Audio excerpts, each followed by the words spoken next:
Hola, ¿qué tal a todos, todas y todes? Mi nombre es Claudio Escobar, productor musical.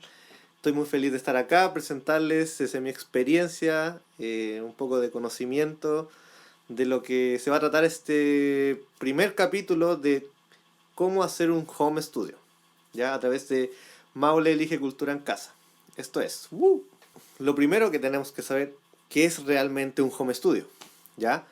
Un home studio básicamente es tener, como su palabra lo dice en inglés, estudio hogar, estudio desde casa. ¿Ya? Va a ser donde el rinconcito musical que nosotros vamos a tener en nuestra casa, nuestra pieza, donde van a nacer muchas composiciones importantes, vamos a poder crear, vamos a componer, vamos a poder registrar todas aquellas ideas que de repente se nos quedan solamente en la grabadora del celular, ahora las podemos llevar a cabo de una manera más profesional.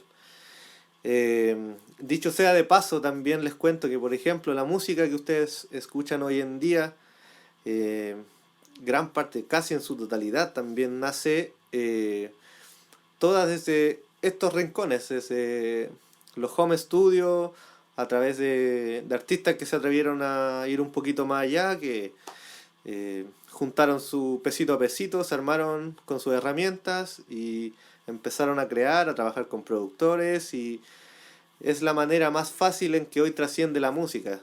Tú a través con tu home studio puedes llegar a cualquier parte del mundo, dar a conocer tu música a cualquier parte del mundo. Eso es lo fenomenal de que vaya avanzando un poco la tecnología y nosotros tenemos que aprovecharla, tenemos que saber ocuparla y sacarle el máximo provecho.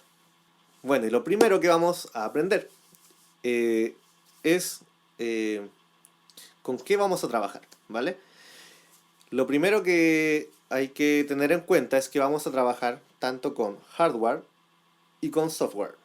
¿Ya? Hardware vendría siendo el equipamiento análogo que vamos a ocupar.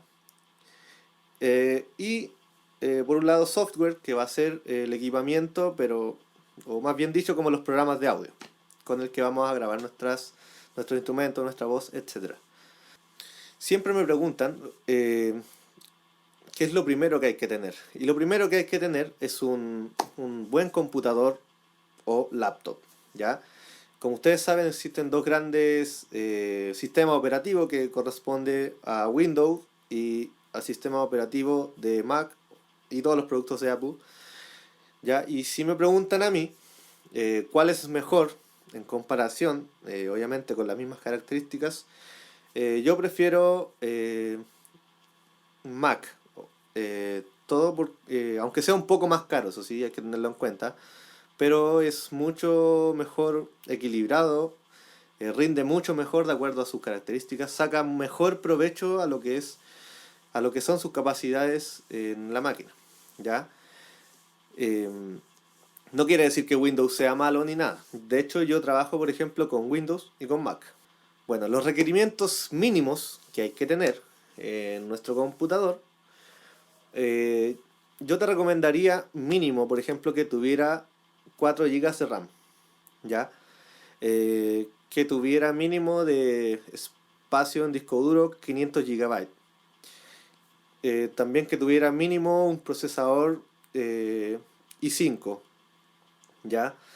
Ahora, si te acompaña también la parte económica y puedes optar por algo mejor, y no sé, que puedas tener un computador con procesador un i7, si a ello le puedes sumar también un disco duro de estado sólido, por ejemplo, a tu computador de, no sé, mínimo 250 GB hacia arriba, si puedes tener memoria RAM de 8 GB hacia arriba, también sería mucho mejor y los programas de audio van a trabajar mucho mejor también. Bueno, y luego vendría a obtener nuestra primera interfaz de audio, ¿ya? La interfaz de audio va a ser nuestra herramienta con la que vamos a grabar, donde vamos a grabar nuestros instrumentos, va a traducir y convertir toda la información que nosotros le estemos entregando, es decir, los instrumentos en los cuales estemos grabando o nuestra voz. Eso lo va a estar convirtiendo, va a ser una información que la va a traducir a nuestro programa de audio para que nosotros posteriormente podamos trabajar a gusto personal, podamos tratar con ecualización, compresión y lo que necesitemos posteriormente. Ya existen varios tipos de marca, por supuesto. A mí siempre me preguntan qué marca es mejor que otra y yo diría que más que la marca depende de la gama en la cual se quiera comprar. Por ejemplo, existen marcas como Focusrite, Behringer, Presonus, eh, Tascam. Cada una de estas marcas mantiene distintas líneas de gama. Por ejemplo, eh, yo acá trabajo con una marca que se llama Focusrite y tengo una gama baja que vendría siendo la interfaz Focusrite Scarlett 2 y 2, que es una gama baja pero de buena calidad. A su vez tengo una interfaz también de la marca Focusrite, pero de una línea mucho más alta que se llama Claret 8 Pre X, que es una exquisitez de interfaz y suena espectacular. Dentro de la misma marca, pero con distintas gamas. Luego recomiendo tener unos auriculares. Ya los auriculares nos van a servir para tener nuestra referencia de lo que vamos a escuchar, donde vamos a grabar, para poder grabar sin la necesidad de estar dándole, por ejemplo, a unos parlantes y que pueda entregar información innecesaria al micrófono y que va a ser información que no vamos a ocupar y que va a entorpecer, dicho sea de paso, la grabación. Ya siempre me preguntan, por ejemplo, si es recomendable trabajar ya, para aquellos que están un poco más avanzados, si es recomendable trabajar las mezclas, por ejemplo, o producir ya con audífonos y la verdad es que yo recomiendo que no, por la sencilla razón de que eh, nuestro instrumento principal, que es nuestro oído, después de un tiempo se cansa. Entonces, con el tiempo ya no escuchamos lo mismo. Después de media hora te puedo asegurar que ya no vas a escuchar lo mismo que al principio. Entonces, si estás mezclando, si estás ecualizando, por ejemplo, si estás ordenando ahí las piezas en tu material de producción, va a ser un calentón de cabeza que te vas a dar vueltas y vueltas y cada vez vas a sentir, por ejemplo, vas a escuchar menos los bajos, vas a pensar que no tiene bajos y vas a empezar a darle. Y una vez que apagues, por ejemplo, el estudio y al otro día vuelvas a escuchar, te vas a dar cuenta que estaba sobrepasado en bajos y va a ser únicamente porque trabajaste con audífonos, porque te diste cuenta que eh, se te fue cansando el oído y al final es una pérdida de tiempo, creo yo. Entonces, recomiendo ocupar los auriculares únicamente como referencia para poder estar grabando, para que cuando estemos grabando nuestra guitarra acústica, por ejemplo, tengamos la referencia del clic en metrónomo o la base musical y que no se nos cole por el micrófono y no tengamos que ocupar un parlante para que no se nos meta otra información que no queremos al micrófono. Existen varias marcas también, lo mismo que la interfaz y como todo lo que vamos a ver, cada uno mantiene sus propias gamas. Entonces, dependiendo de las gamas, por supuesto, va a ir aumentando la calidad sonora que nos va a entregar los auriculares. ¿Ya? Otra pregunta que me hacen siempre es eh, ¿qué auriculares mantiene una respuesta plana frente a lo que se está entregando, lo que escuchamos? Y la verdad es que ninguno es 100% plano. Nunca se va a llegar a esa...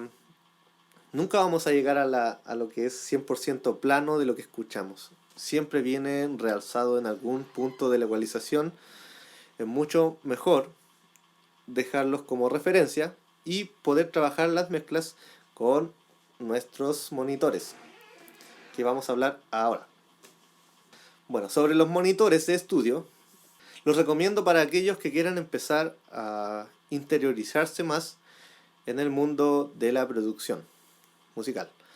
Esto quiere decir que si quieres empezar a aprender sobre lo que es la mezcla en tus temas, si quieres eh, a empezar a estudiar también lo que es la ecualización, compresión, y necesitas obviamente tener una mejor calidad sonora de lo que se está entregando a tus oídos, te recomiendo que te hagas de un par de monitores.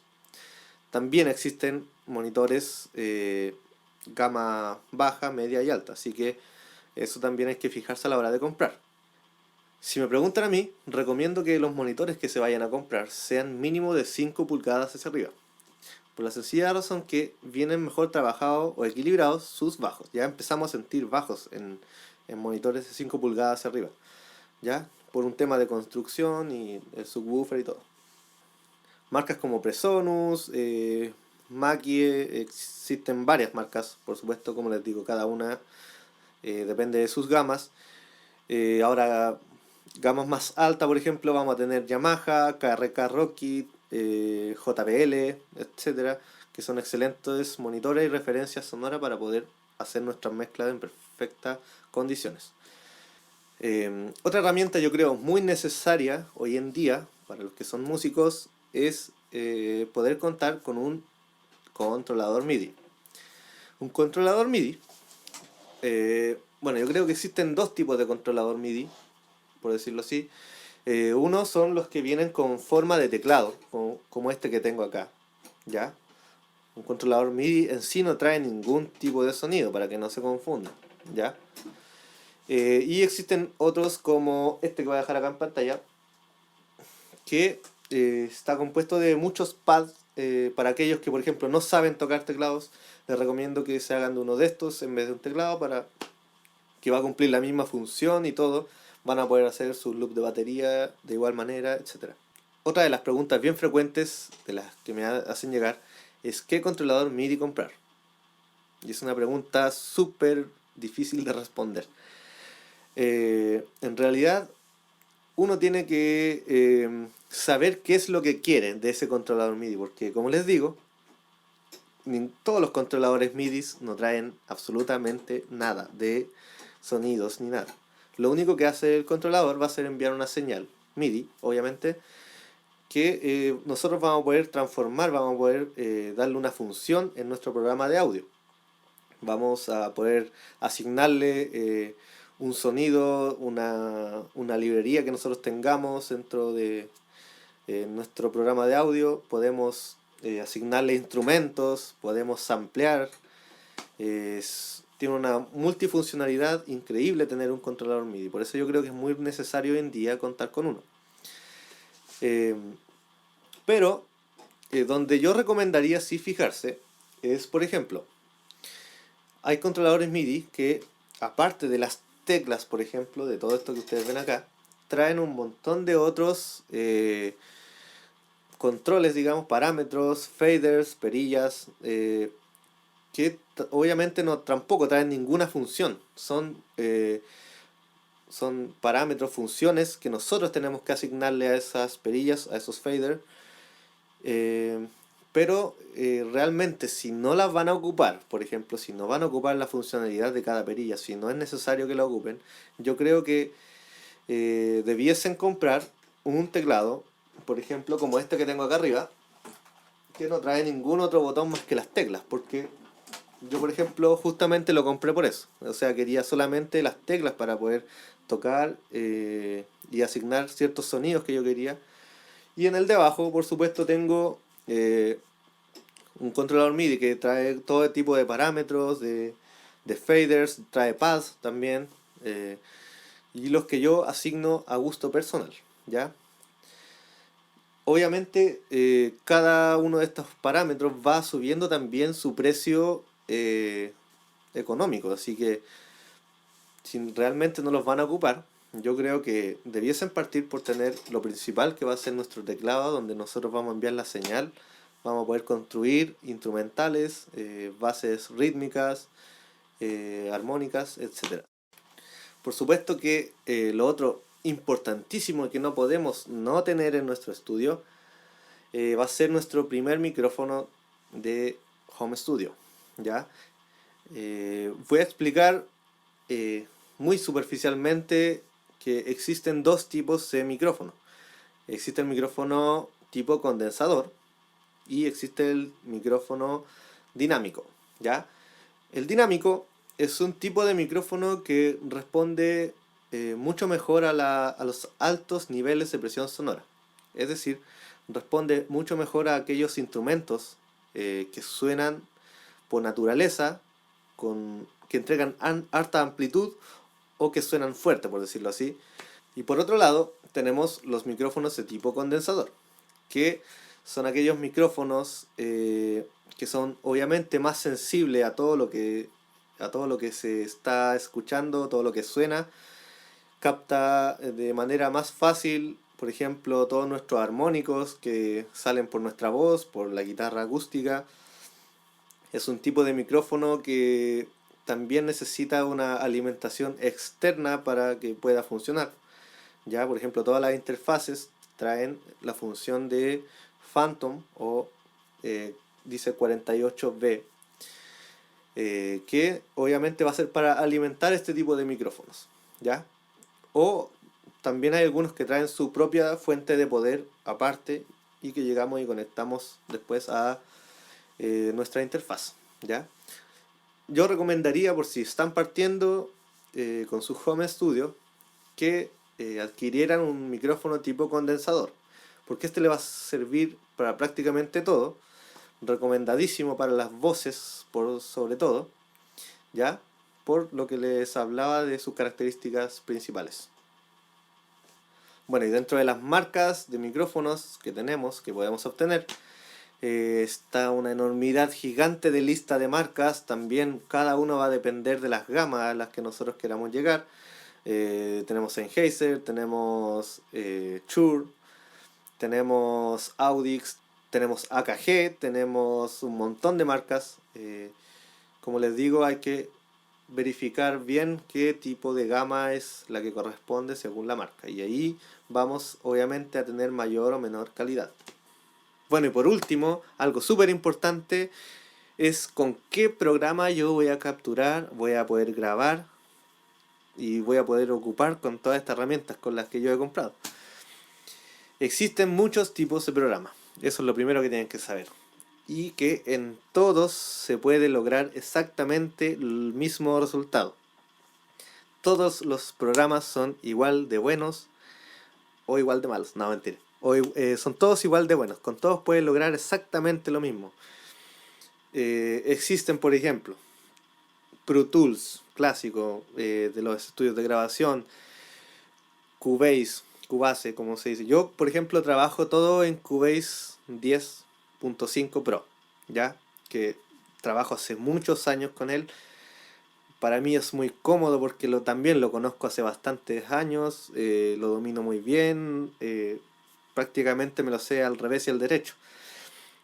También existe Logic Pro, por ejemplo, existe el Ableton, em, también está el Studio One, por ejemplo, excelente programa, ¿ya? Y cualquiera de estos programas, como les digo, puede hacer exactamente lo mismo. Pueden trabajar de la misma manera y pueden llegar al mismo resultado, ¿vale? O sea que el resultado en sí va a depender de este otro instrumento que se llama cerebro, ¿ya? Y lo que captemos por nuestros oídos, ¿ya?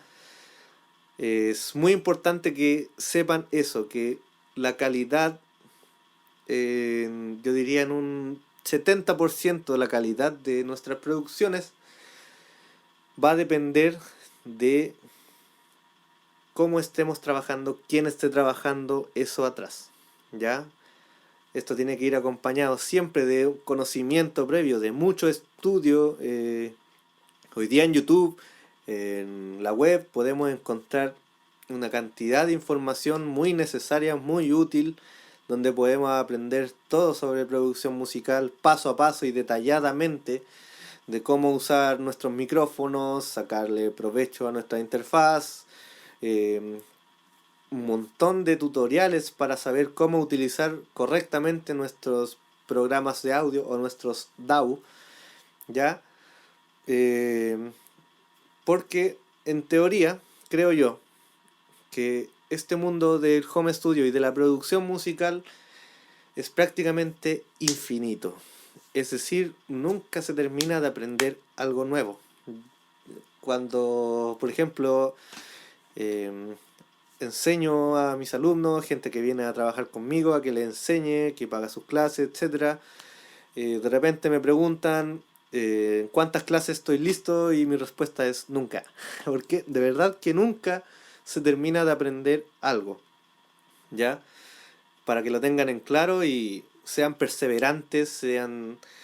eh, esto de la producción musical, el tener nuestras herramientas, le sacamos el provecho necesario solo si es que practicamos constantemente.